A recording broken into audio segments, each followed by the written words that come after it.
Adobe ইলাস্ট্রেটরে এই ডিজাইনটা আমরা শিখব। তো এই ডিজাইনটা শেখার সঙ্গে সঙ্গে আমরা এখানে যে গ্রেডিয়েন্ট টুল আছে এটার ব্যবহারও শিখব। তো এটা আমরা কিভাবে তৈরি করব তার জন্য আমরা এটাকে ডিলিট করে দিলাম। তারপর এখান থেকে পলিগন শেপ থেকে পলিগনে ক্লিক করে এখানে স্লাইড নিব 3টা, নেওয়ার পর এখানে ওকে করে দিব অ্যান্ড এইটাকে বড় করে দিব,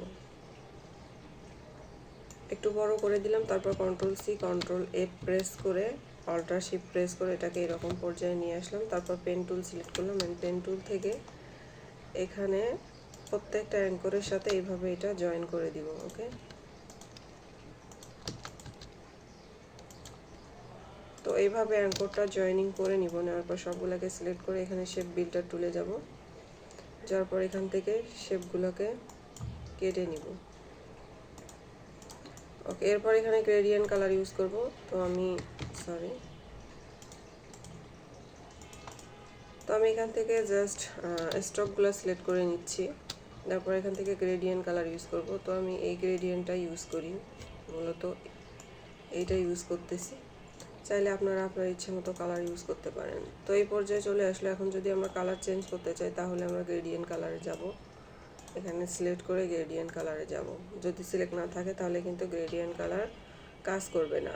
এখন দেখেন এখানে এগুলা এই পর্যায়ে আছে।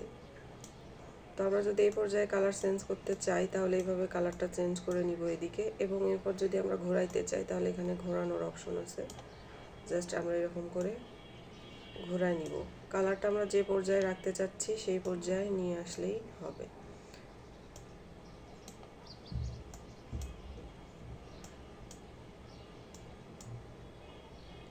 এটা সম্পূর্ণ নিজের চয়েসের উপর, আমি জাস্ট প্রসেসটা দেখাই।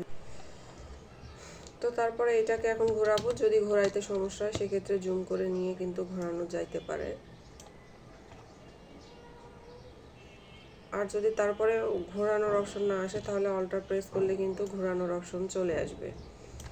ওকে, যদি আমি অল্টা প্রেস করে ধরে থাকি তাহলে ঘোরানোর অপশন অটোমেটিকলি চলে আসবে, যদি না আসে এমনিতে। তো এরকম করে গ্রেডিয়েন্টের কিন্তু টুলটাকে আমরা ইউজ করতে পারি। ওকে, থ্যাংক ইউ।